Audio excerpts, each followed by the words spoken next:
حج کا پربہار موسم ہے، خوش نصیب حاجی کشا کشا سوئے حج اللہ کی بارگاہ میں بیت اللہ کی طرف، مکہ مدینہ کی طرف رواں دواں ہیں۔ حج اسلام کے ارکان میں سے ایک رکن ہے، جیسے نماز، روزہ، حج، زکوٰۃ، اور حج کی فرضیت اسی طرح قرآن سے ثابت ہے، جس طرح نماز زکوٰۃ کی فرضیت شامل ہے، جس طرح نماز کی فرضیت اور زکوٰۃ کی فرضیت قرآن سے ثابت ہے، نص سے ثابت ہے، اسی طرح حج کی فرضیت بھی قرآن سے ثابت ہے۔ اور اس کی فرضیت کی چند شرائط ہیں۔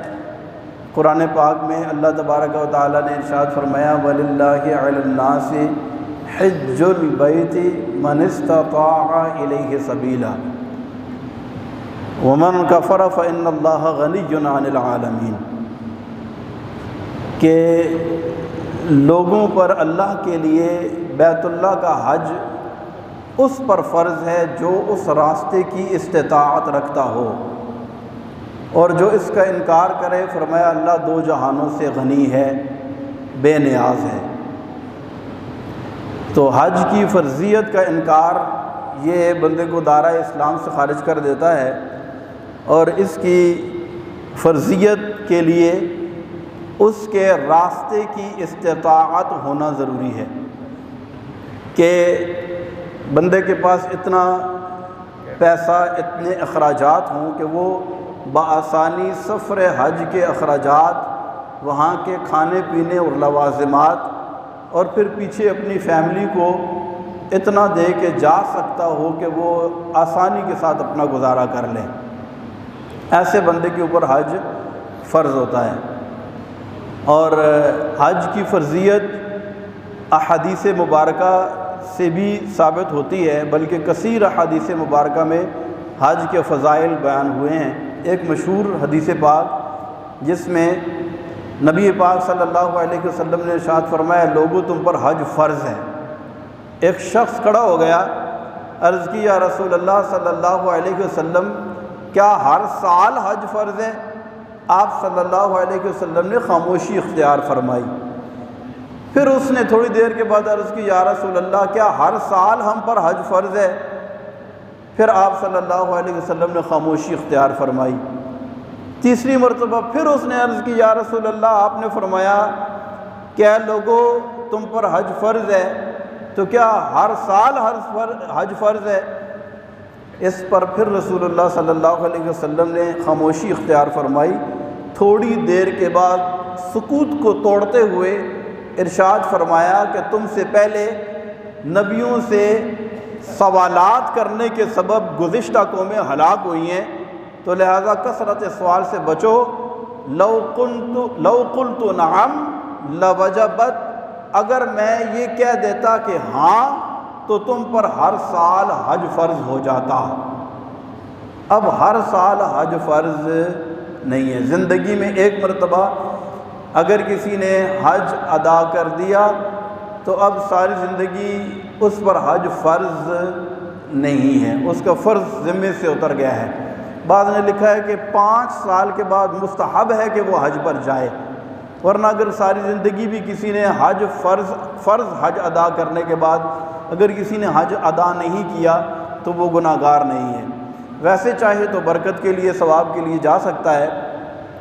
اور آج ہمارے ہاں چونکہ فرائض و واجبات میں ویسے بھی بہت سستی پائی جاتی ہے، تو اسی طرح حج کی فرضیت ادا کرنے میں بھی لوگ بہت زیادہ کاہلی اور سستی کا مظاہرہ کرتے ہیں، اور مختلف قسم کے لیم ایکسکیوزز اور بہانے سامنے لے کر کے آتے ہیں۔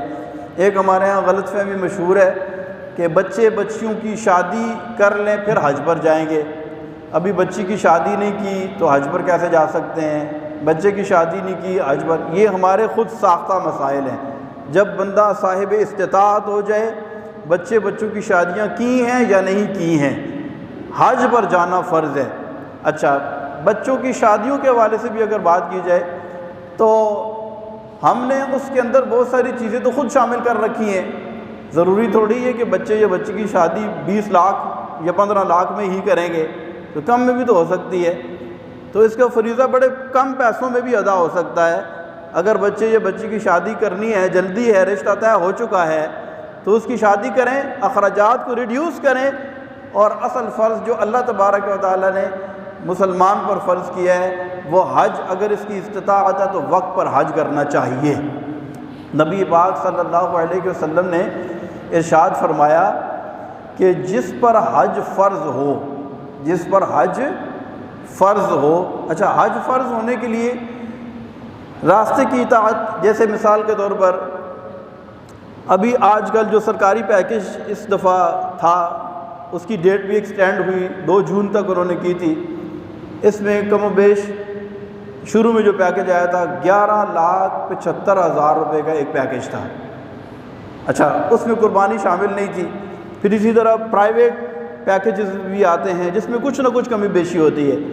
11.5 لاکھ، 12 لاکھ، 12.5 لاکھ، 13 لاکھ، 14 لاکھ، یعنی یوں سمجھیں کہ اتنے پیسے اگر کسی کے پاس ہیں اور اس نے کسی کا قرض نہیں دینا ہے، جبکہ پلس پیچھے فیملی کے جتنے بھی ریگولر اخراجات ہیں وہ بھی اس کے پاس موجود ہیں، تو اب اس بندے پر حج فرض ہے. اب ہم میں سے کتنے لوگ ہوں گے جن کے پاس بینک بیلنس ہوگا، جن کے پاس پیسے رکھے ہوئے ہوں گے، لیکن وہ حج نہیں کرتے ہیں، عمریں گزر جاتی ہیں، حج پہ نہیں گئے ہیں، دنیا جہان کے سارے کام کر لیے ہیں جس پر لاکھوں نہیں کروڑوں خرچ ہوتا ہے، کروڑوں کے پروجیکٹ کر لیے ہیں، لیکن فرض حج ادا نہیں کیا ہے. تو یہ بڑی بد نصیبی کی بات ہے. امام اعظم ابو حنیفہ رحمۃ اللہ تعالی علیہ، جو مالدار جس پر حج فرض ہوتا اور وہ فرض حج ادا نہ کرتا، مر جاتا، تو اس کے جنازے پر نہیں جاتے تھے. کہتے تھے کہ اس کا جنازہ میں کیوں پڑھوں، اس نے حج نہیں کیا، جبکہ حج فرض تھا. اور اس پر دلیل کیا ہے؟ نبی پاک صلی اللہ علیہ وسلم نے ارشاد فرمایا کہ جس پر حج فرض ہو اور وہ حج نہ کرے تو اللہ کو اس کی کوئی پرواہ نہیں کہ وہ یہودی ہو کر مرے یا عیسائی ہو کر مرے. کتنا یعنی سخت وعید ہے، کتنی سخت وعید ہے کہ حج فرض ہے، ہم ڈیلے کر رہے ہیں، اگلے سال کر لیں گے، پھر کر لیں گے. حج ہم سمجھتے ہیں کہ شاید ریٹائرمنٹ کے بعد ہی حج کرنا ہوتا ہے، یا جب بندہ بوڑھا ہو جائے اس وقت ہی، جب سارے کام کرنے کے بعد آخر میں ہی حج کرنا ہوتا ہے. تو ایسا نہیں ہے. حج جب بھی فرض ہو ہمیں چاہیے کہ ہم فوراً حج ادا کریں. حج کرنے سے بندے کے رزق میں برکت ہوتی ہے، حج کرنے سے رزق بڑھتا ہے، کم نہیں ہوتا. اور جو اللہ تبارک و تعالیٰ کے راستے میں چلتا ہے، اللہ کے لیے اپنا مال خرچ کرتا ہے، اللہ کے لیے حج کرتا ہے، تو اللہ تبارک و تعالیٰ اس کو گناہوں سے ایسا پاک اور صاف کر دیتا ہے. حدیث میں آتا ہے کہ جیسا آج ہی اپنے ماں کے پیٹ سے پیدا ہوا ہے. کتنا دیکھیں کتنی اس کی فضیلت ہے. کوئی بالکل پاک صاف ستھرا ہو کے آتا ہے حج کرنے کے بعد. اور حج کرنے کے جو مقاصد ہیں اس میں سب سے پہلا مقصد تو یہ ہے کہ اللہ کو راضی کرنے کے لیے بندہ حج کرتا ہے. کیا کرتا ہے؟ اللہ کو راضی کرنے کے لیے حج کرتا ہے. حج اس لیے نہیں کرتا کہ لوگ حج کہنا شروع کر دیں، بلکہ کس کے لیے کرتا ہے؟ اللہ کو. اور خالی حج نہیں بلکہ کوئی بھی نیک عمل اس لیے کیا جاتا ہے کہ اللہ راضی ہو جائے.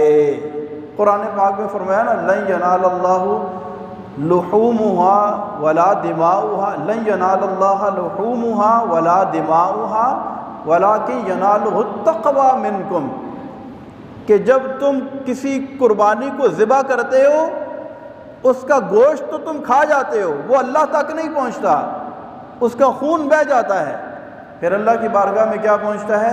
وَلَٰكِن يَنَالُهُ التَّقْوَىٰ مِنْكُمْ، تمہارا تقویٰ اور تمہاری پرہیزگاری اللہ کی بارگاہ میں باریاب ہوتی ہے.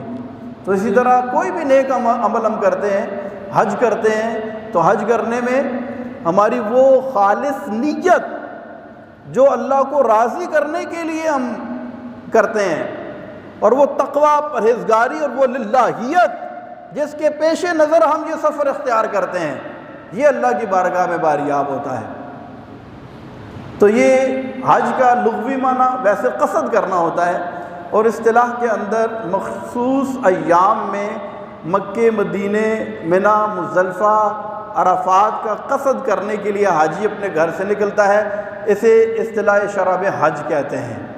اور یہ حج جو ہے اس کی اتنی برکتیں ہیں کہ جب بندہ حج کرتا ہے تو اس کو اللہ تبارک و تعالیٰ کا قرب نصیب ہو جاتا ہے، وہ اللہ کا مقرب بندہ بن جاتا ہے۔